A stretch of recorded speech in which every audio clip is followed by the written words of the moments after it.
حضرت علی المرتضی رضی اللہ تعالی عنہ نام حضرت علی کنیت ابو الحسن ابو التراب لقب اسد الله او دغسی مرتضی حیدر کرار کرم الله وجهه دا لقبونه.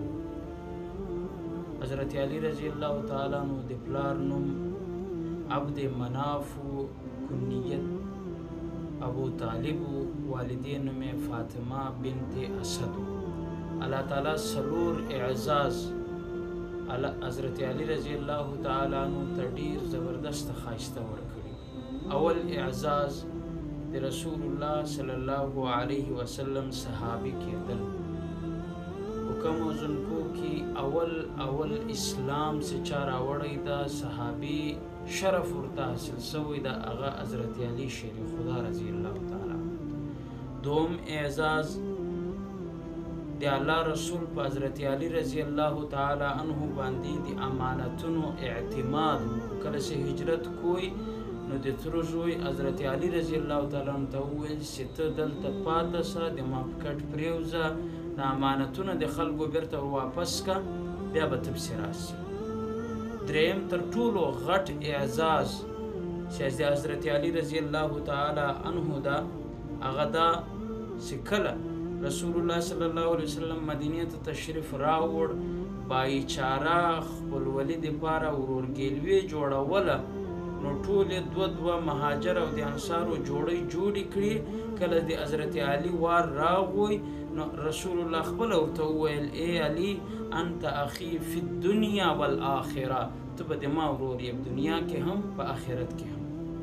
څلورم اعزاز چې الله تعالی حضرت علی رضی الله تعالی عنہ ته ورکړی و هغه د رسول الله صلی الله علیه وسلم زوم جوړېدل.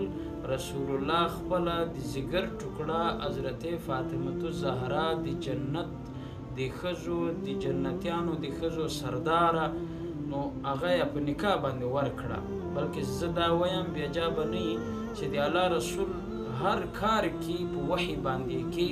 په حدیث د رسول الله صلی الله علیه وسلم کې راځي، فرمایي تزوجت ولا تزوجت بشيء من بناتي الا بوحي جاء جبرائیل علیه الصلاة والسلام. ما چې هر کله خپل واده د لوڼو کړی نو ما په خپله مرضي نه ده کړې، مګر جبریل راغی انتخاب کړی، الله راته یې سل ته سره د خپلې بچۍ نکاح وتړه، نو ما تړلې ده. نو حضرت علی رضی الله تعالی عنہ دا څلور اعزازونه دي. اول صحابیت درجه تر ټولو مخته ورته حاصله سوه، په زنکو کې اول اسلام راوړ. دوم اعزاز دا د رسول الله صلی الله علیه وسلم امانتونه خلکو اعتماد یې پرې وکړو، امانتونه د خلکو ور وسپارل. او دریم اعزاز یې دغه ده چې رسول الله صلی الله علیه وسلم دته ورور وویل. او څلورم اعزاز یې دا ده چې د ځیګر ټوکړه یې په نکاح باندې ورکړه. کرم الله وجهه. السلام علیکم.